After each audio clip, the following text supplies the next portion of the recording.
Head over to your mix view and scroll to these channels. You'll see that they now have the labels of DAW 31 and 32. Go ahead and link them by long pressing on channel 23's label and then selecting Stereo Link. Now that we're patched, let's head back to our DAW. We're going to be setting up our DAW's main audio output to come back to our mixer, specifically the mixer channels 23 and 24, where we just set our patching. In Reaper, this is done in the mixer section. Simply click the route box to the right of your master channel to see the output routing options.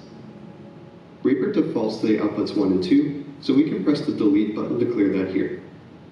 Click the drop down to add a new hardware output, then select the USB channels that we decided to return on.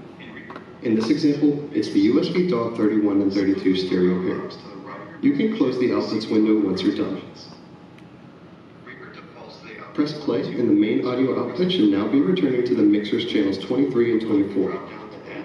This means we have fader control now of our DAW return audio, as well as access to the mixer's DSP on these channels if you need additional tuning.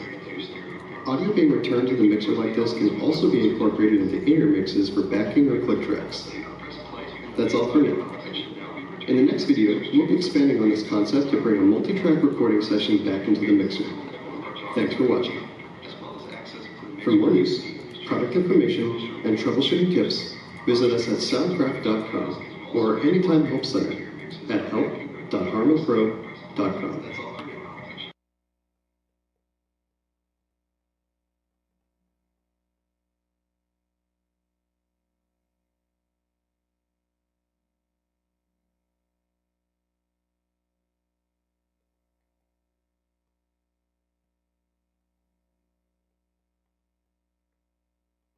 Digital Audio Workstation, also known as a DAW or DAW. We'll cover how to connect your mixer to the computer for the first time and record some audio from the mixer's inputs. Although these concepts are intended to focus on recording with a DAW, some of these concepts could also be applied to other streaming or broadcast software, like OBS or Zoom. I'll be using Reaper today, but everything we'll talk about can be translated to most DAWs available on the market. Before getting started, make sure that you've downloaded the most recent drivers for the mixer available on soundcraft.com if you're using a Windows computer. Links will be in the description below. The UI24R is class compliant, so no drivers are necessary for Mac OS. The first thing that we want to do when launching our DAW with the mixer is to visit the DAW's preferences or audio settings. Here, we'll want to find where we select our main audio device. It's usually located in the main audio or project settings, where you can also find the device sample rate. In Reaper, this is found under the device section of Reaper's preferences.